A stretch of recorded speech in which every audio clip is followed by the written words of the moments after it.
Mark Twain once said, "I am an anti-imperialist. I am opposed to having the eagle put its talons on any other land." Keep this in mind as we discuss today Japan's sudden defense increase by about 26.3%. And what does it mean for not only Asia security issues, but also global security as well? My name is Dr. David WWII. And my name is Dr. Ross Stewart. And you are watching Geopolitics in Conflict. Japan's defense ministry plans to request a record budget spending plan for the next fiscal year. It says this is because of a rapidly changing security environment in the region. Japan is changing its foreign policy strategy with the times in what it views as a more dangerous global era. Japan's defense ministry has asked for a record level of spending on security next year, with Russia added to the list of security challenges along with China and North Korea as the main considerations. The world is a random, meaningless chaos, or is it? How do some of the best, wealthiest, and most powerful people seem to know what's coming before it happens? Well, one way is that they create the circumstances in their favor, but the other is that they know how to read the world's stage and spot patterns and trends in key areas. They don't get lost in the overwhelm of endless information. They know what's important to pay attention to using their own formulas, and most importantly, they know where to put that information to actually make it usable. Would you like to be able to do the same thing? Well, we have a course that teaches you to do that exact same thing. It's called No Nonsense Politics. So if you want the leg up that some of the world's brightest have, as well as an online community of people who think for themselves just like you, check it out. Link in the description box below. You know, David, many of us were surprised that Japan, 55% of the population, supported a $315 billion defense budget. That's the third in the world. Yeah, what makes you wonder is just how they get to that to begin with. Now, the question that I will ask myself, knowing the history of Japan, is this. And you can think about it also as well if you like. Are Japan's imperialistic instincts re-emerging? So, oh boy. I know. It's unlikely, but it seems very unlikely given the circumstances. But it's worth asking the question. Because here's the thing. Japan's defense increase, it didn't happen in a vacuum. Right. And it didn't happen by itself. It's because it was the US pressure from behind the scenes for one purpose and one purpose only, is to encircle. To contain the economic growth of China. China. That is correct. So that is why now all of a sudden you're seeing a 26.3% increase in defense budget. As a matter of fact, and I did alert to this when I did one of the videos before, that the conversation started back in December 16th of 2022. But on December 23rd, 2022, Fumio Kishida's, the Prime Minister's cabinet, approved the defense budget increase. And that increase is about $315 billion for the next 5 years. Which means what? It means a whole lot to a lot of different domains. What we have is Japan is the third largest economy in the world, I think. So the last statistic I saw. Yeah. And what we see is that there's been zero economic growth. They have the most staggering, lopsided demographic in terms of aged and young people, and their economy is simply stagnant. Yeah. And now they're going to increase the defense budget. And so what do they have to cut to be able to do that? Yeah. Well, one of the issues with this, it has to do also with by increasing by $315 billion over the next 5 years, that makes them now the third largest military spend in the world after the US and China. US first, China second, and now Japan. But the question is not about this. The question is, how come all of a sudden a country, given its history, given Japan's history, all of a sudden will embark on such massive increase? This is why I'm starting now to sense, and again, put in my geopolitical analyst hat, what I do see coming down the road, you know what I do see coming, is that the US might allow either South Korea to acquire a nuclear bomb, or work out a deal with Japan somehow. This is what I see coming, and I won't be surprised. It's because when you spend this massive amount, all of a sudden to increase your military, because mind you that most people in the West do not understand that Japan has what we call an SDF, the Stand-in Defense Force. Oh, yeah. That's basically the military of Japan. It's just Japan doesn't have the word army, military like we do in the West. Well, it also has to do with the constitutional issues Yeah. that were imposed on Japan after they lost World War II. And so they supposedly were a pacifist. Well, that seems to have dramatically changed just now. Indeed, and yeah, and this one also, it's, like we said earlier, it's because the objective of it is to encircle China. That is one of the reasons. But there's also other concern regarding this increase in defense and how Japan came about this, because Prime Minister Fumio Kishida had to go to 5 other countries in G7, 5, before his last stop in Washington, D.C., to meet with President Biden, by which they issued a statement, because that's usually the protocol, how it works. They issued the statements that they want to strengthen the ties so the U.S. can maintain its hegemony in the Indo-Pacific. Well, we all know, you know this by now. It doesn't take, you don't have to be a geopolitical analyst to see that the global changes or the global shift is already underway. Yes. Yeah. So that's part of this shifting from a unipolar to a multipolar system, by which the United States now is saying to Japan, you go first. Because, because let's just say it straightforward. Hypothetically, and this is just a hypothetical, if there is to be a war, a military conflict in Asia, who do you think is going to be first in line? Let me make a wild guess. Yeah, let's guess. Japan. Japan. Who else? South Korea. Oh boy. Australia. This, the The U.S. people who are close by. Exactly. And the U.S. doesn't have the numbers or the capacity. Yes, we do have the hardware, and all, but that's not enough. So this is where I see the issue with this as to why Japan moved forward. And Japan also has something else in mind, because Japan's going to be hosting the G7 summit in Hiroshima. Oh. And we all know the history of that. Yes. Actually, it's going to be, if I'm not mistaken, in March or May. I don't remember exactly. Coming soon, though. This year, yes. And this is why Japanese Prime Minister Fumio Kishida made the tour on the 5 member of G7, because he wants to woo those 5 countries into supporting, not Japan, but the US. Just the US didn't want to do it directly, so they used Japan as front to do that one. I wonder how successful it's going to be. I haven't seen anything about how successful he was at enrolling the G7 into this position. Do you have? I have my doubts, Ross, that it will even work. It's because you look no different than AUKUS. You remember AUKUS? Right. You look no different than Quad. Right. Do you hear anything about him? No. It was just a window dressing. But a window dressing, when it comes down to international relations, context matters, like we always say. So this one matters in a sense of, with just the projection of, there is a growing alliance. We used to hear the term about AUKUS. It's going to be a strong alliance between UK, Australia, and US. Where is it? Same with the Quad. And even with that, makes me wonder, because I do remember India recently said that they wanted to be the voice for the Global South. Well, how can they be the voice for Global South when they have one foot in Quad? Yeah. So you can't be playing both sides. I understand the strategic interest of a country to be thinking, well, we are on both sides of the fence. And they seem to take pride in that. They say it publicly. Well, that's not good, because that's going to put a question mark on your credibility. Yes. It's like in any issue for us to talk, like when we say, well, truth matters. Yeah, you can't be wishy-washy about it. You're either being truthful or not at all. You can't be one day this way, another day is that way. Well, same thing what India seems to be doing. So they are on the Quad, but at the same time wanted to be the voice for the Global South.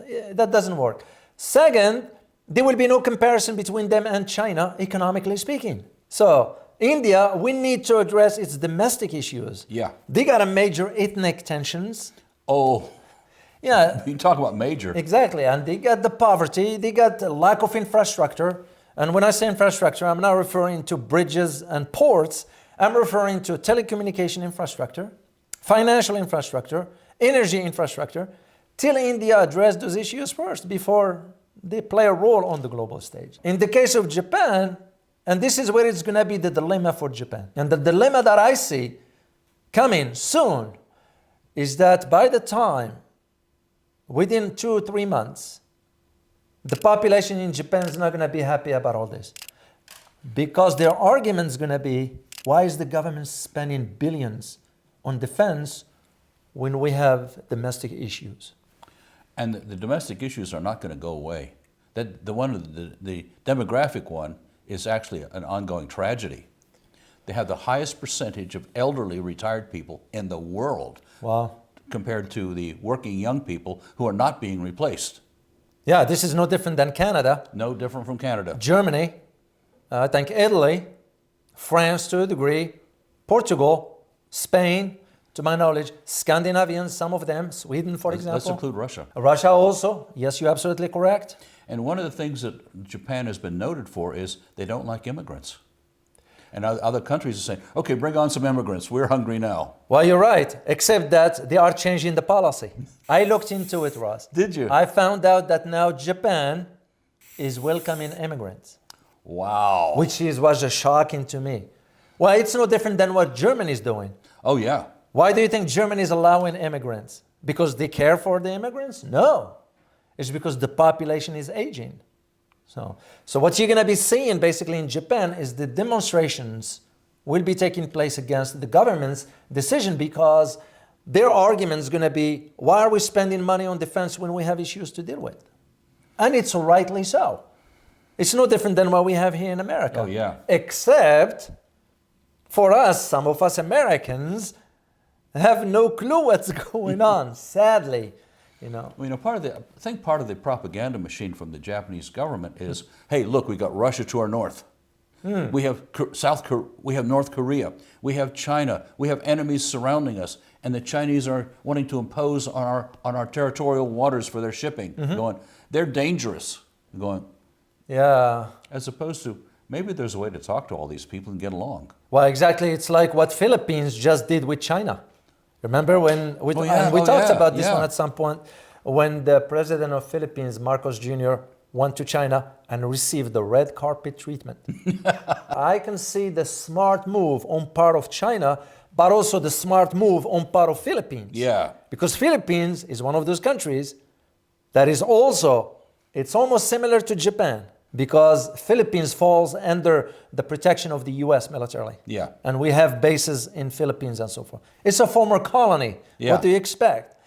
But Philippines was thinking in terms, will it make more sense for us to resolve the issues with China in a friendly manner than turning to the guns and so forth? That's what I believe why President of Philippines went to China. There's a joke that I have for many years about people sin.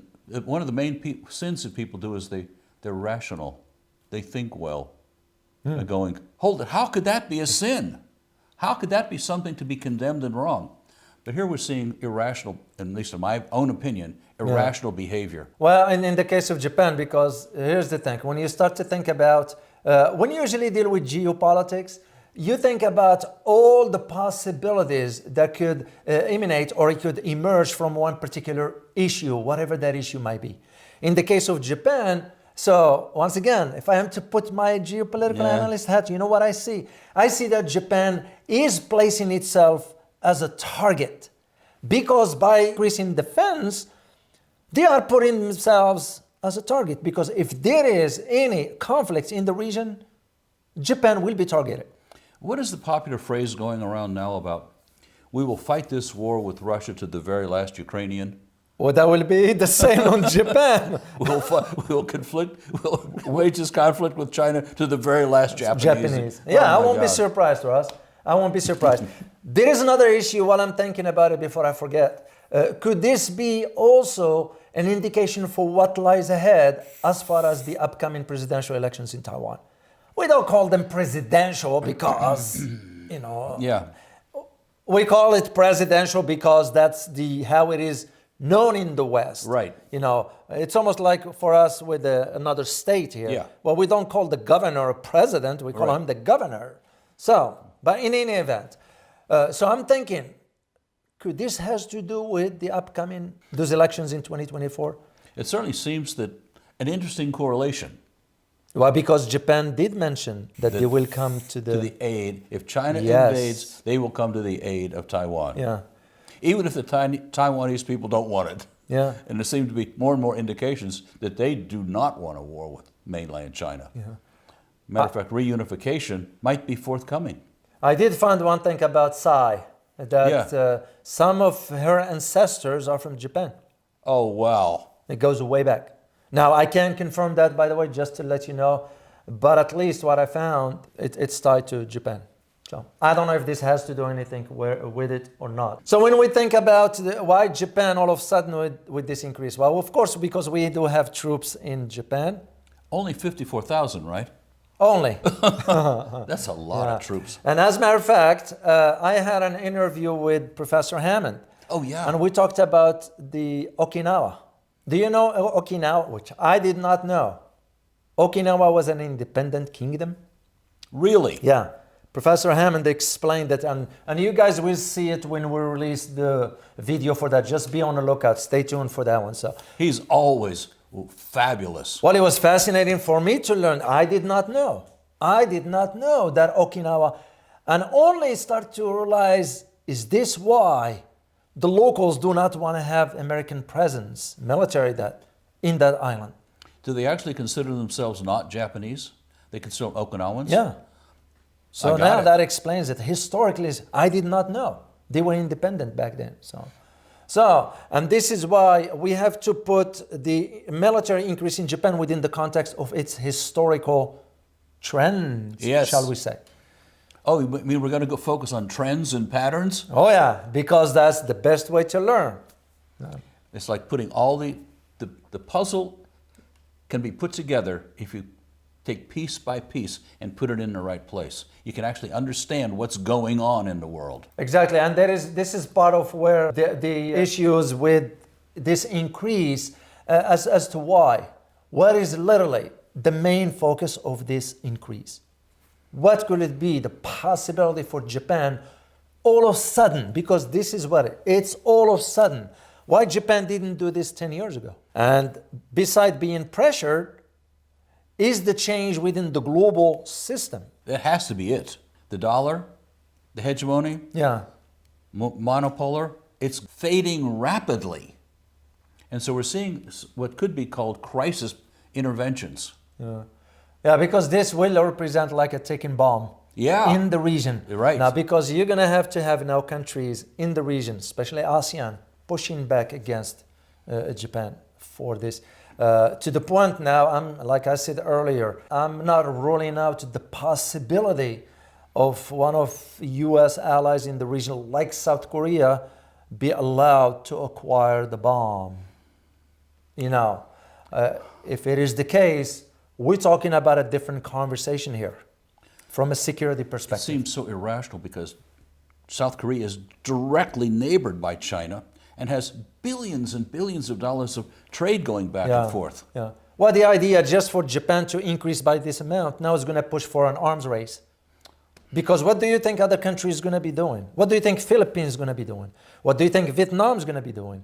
Singapore, Indonesia, Malaysia, Australia to a degree, New Zealand. Well, you don't mention New Zealand too much anyway. Yeah. By the way, do you know their prime minister just resigned this morning? I just read that this morning. Yeah. I have my theory as to why she resigned. Oh. Do you want me to share it? Yeah, sure. yeah. It's simple. It's just consciously she's awakened. Her conscious awakened her now. Because she's done with doing the bids of her masters. Oh. That's my take on it. She's had enough. Her conscious now start beating her. When she came to power, we were pretty optimistic about this. Oh, yes. Yeah. And then disappointed. Yeah. So the question for that, Ross, will be, is who's next? Dictator Trudeau? I have three. I have three if I may share them. Dictator Trudeau, confused Olaf Scholz, Oh, yeah. or puzzled Emmanuel Macron. You take your pick. That's the one I see coming. As a matter of fact, Western leadership. And then, of course, Biden. no, yeah. Yeah, Demented. there is a deficiency in leadership in the West. Anyway. But speaking of Olaf Scholz, his defense minister resigned. Just Saw resigned. that. Yeah, which is again an indication. Remember a few months ago, we said watch towards the end of the year or so, you'll see some changes coming up within the German government. There it is. And there is one, because you still have tensions. The foreign minister in Germany, Baerbock, she is butting head with Olaf Scholz. We don't hear much about it. So, because even Olaf Scholz himself, he's not well suited for being a chancellor. I could be wrong, and if I'm wrong, I'm wrong. I'll admit it. But if there is any resignation, it's going to be from Olaf Scholz down the road. So that's where I see it. So this is what, just to take it back to our topic on Japan, this is what Fumio Kishida, the prime minister, Yes. he's thinking about this for his political. He doesn't realize the impact it's going to have on a society. And that's why Japanese, I won't be surprised, Ross, they're going to rise up to this because society is changing in Japan. This is not Japan we used to see back in 1980s in the last century. Well, they were quite prosperous at that point and didn't have good reasons to take to the streets. They see the tragedy that this really represents. It's going to be another Paris.